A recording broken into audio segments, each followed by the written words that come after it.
And we are delighted to announce that OTB are partnering with BMW and Triathlon Ireland to take part in the Run and Ride for Pieta, which is a cycle and run challenge that is supporting Pieta House and is proudly supported by BMW Ireland. Both our fit and slightly unfit team of OTB presenters will be taking on the challenge over 6 weeks, with regular updates on the show throughout, and it's all ending in a live broadcast of the duathlon right here on OTB AM. We're going to be getting nutrition, running and cycling experts on the show over the coming weeks to give us some well-needed tips, and we'll have weekly prizes to give away courtesy of both BMW and Triathlon Ireland. Delighted to say that Kevin Keane of Triathlon Ireland is with us. How are you, Kevin? Very well, guys. How are you doing? All good, all good.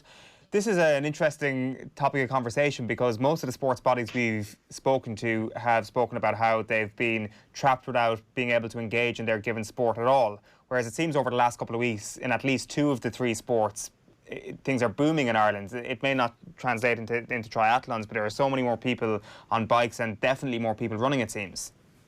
Yeah, I guess it's been one of the great things is when you look at the streets, you see lots of kids on their bikes, lots of people running who wouldn't usually run.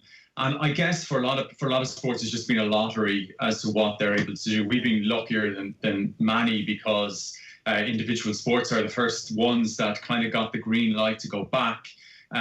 So yeah, our members they've been training away. In the initial stages, we had to pull everything indoors. So it was a challenge because obviously when we had a 2K radius, people couldn't really go out on their bikes. So, a lot of things moved indoors. But, if this happened 10 years ago, I think we wouldn't have had very much activity. But these days, you have things like Zwift, which is a kind of virtual cycling platform, which is amazing. So, we had a Zwift league and we had hundreds and hundreds of people racing on that every week. And people were able to run. But, it's been a challenge for a lot of people and definitely a challenge for all the sporting bodies to kind of remake what they do and kind of dream things up again to kind of keep their community intact during the lockdown.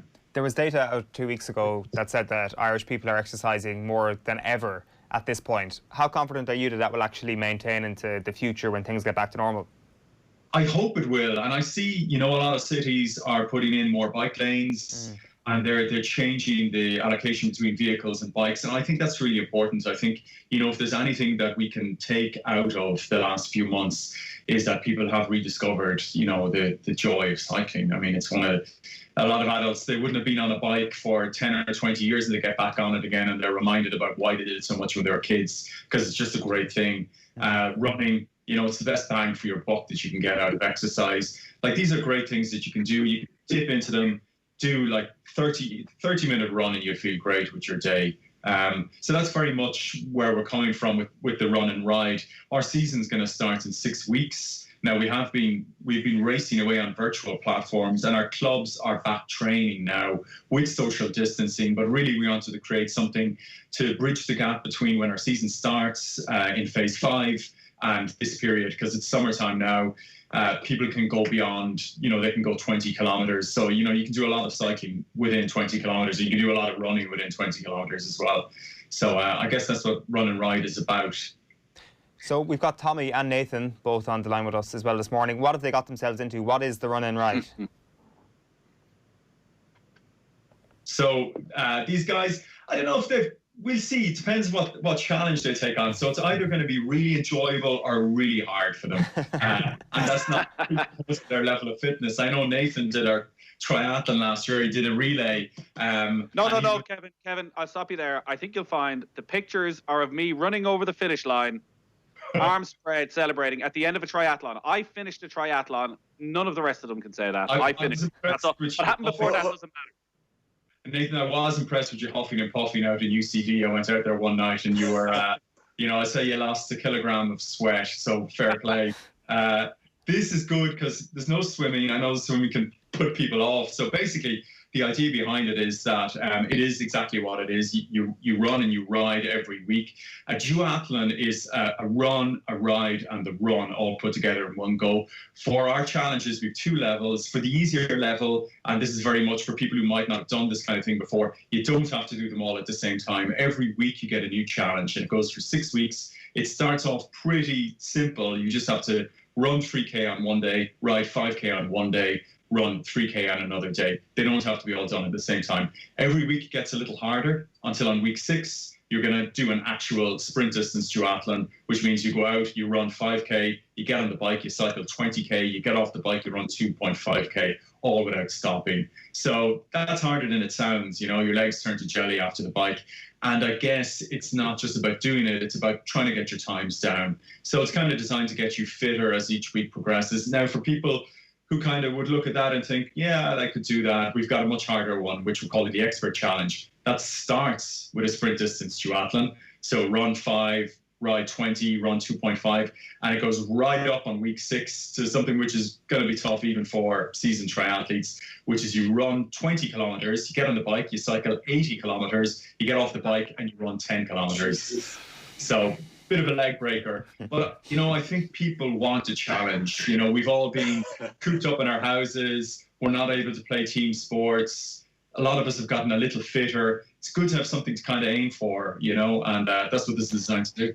Tommy, morning, lads. Morning, Tommy. How well primed would you be for this, given, you know, as Kevin correctly mentioned there is no team sports, your bread and butter, your club GAA has been taken away from you. Is this going to be a shock to the system for you? Is it going to, well, just on that, yeah, like in terms of club football, like you wouldn't do much long distance running when you're training for club football or team sports. So the only chance I'd ever really get to do some of this would be in the off season maybe. And I haven't really done much of that over the last couple of years. So I'm looking forward to the challenge. I'm talking about the challenger level here, not the expert level. But Kevin, I just wanted to ask you a question. There's a group of 6 or 7 of us in Off the Ball doing it with you guys for the next 6 weeks. And I think one of the big things for us is that we want probably people to do it with us. How can people sign up? Say, for example, you have somebody sitting in studio at the minute that had done a triathlon last year and hasn't signed up yet. How could Owen Sheehan get involved if he wants to get involved, or anybody at home who's listening in? I gave my bike. I don't have a bike. You know, it's a handy excuse. We'll get you a bike.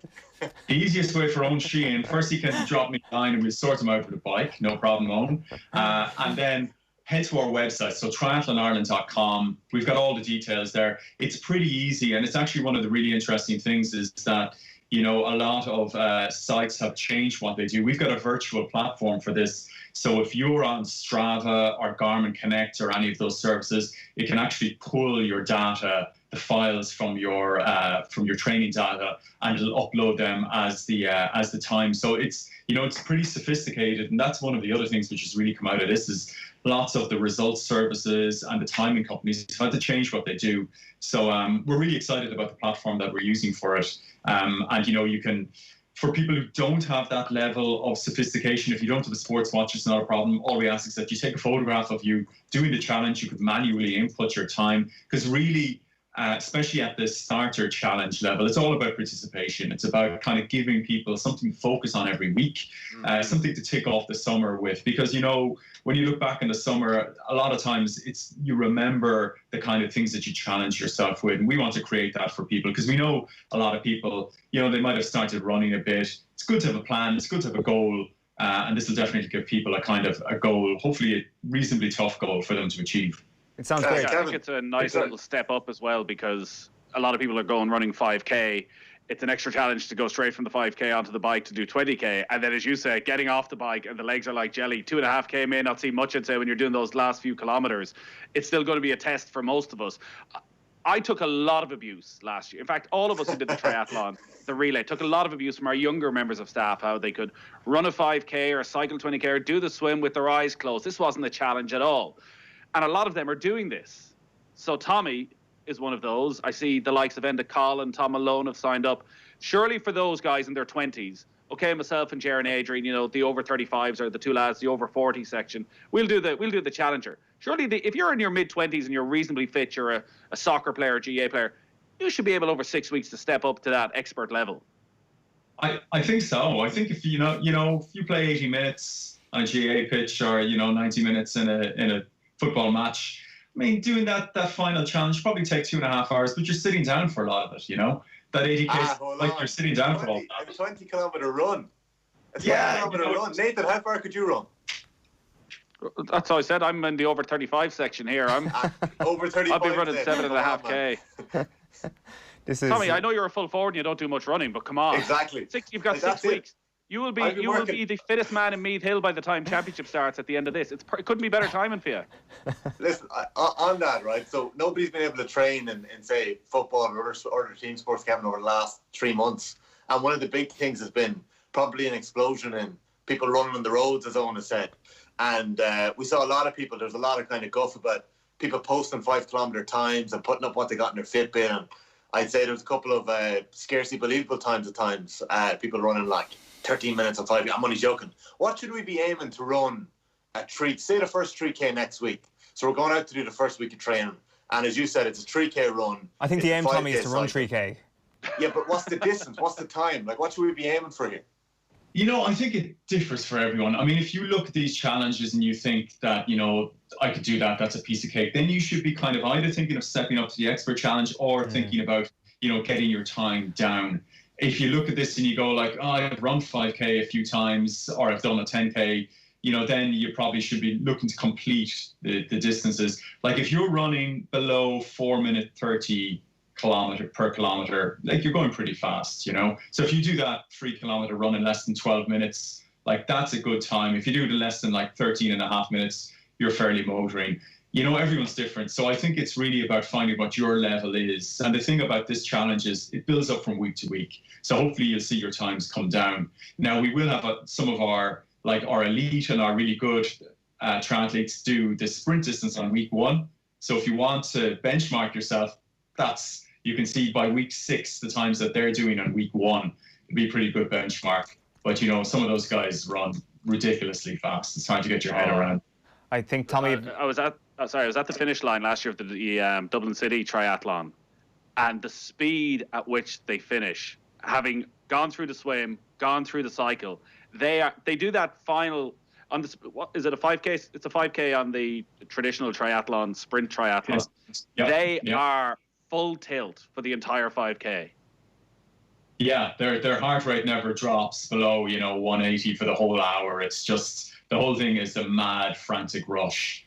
But well, I guess that's what youth has, guys. None of us have that anymore. So it's just a question of kind of finding your level and kind of pushing yourself, I think. I think, Tommy, if you're looking to actually measure your time rather than just simply stumbling over the finish line, you are ready to step up to the next level, definitely. But that is something for another day, I think. Kevin, great chatting to you. Thanks, Millie, for coming on. Thanks, guys. Best of luck with the challenge.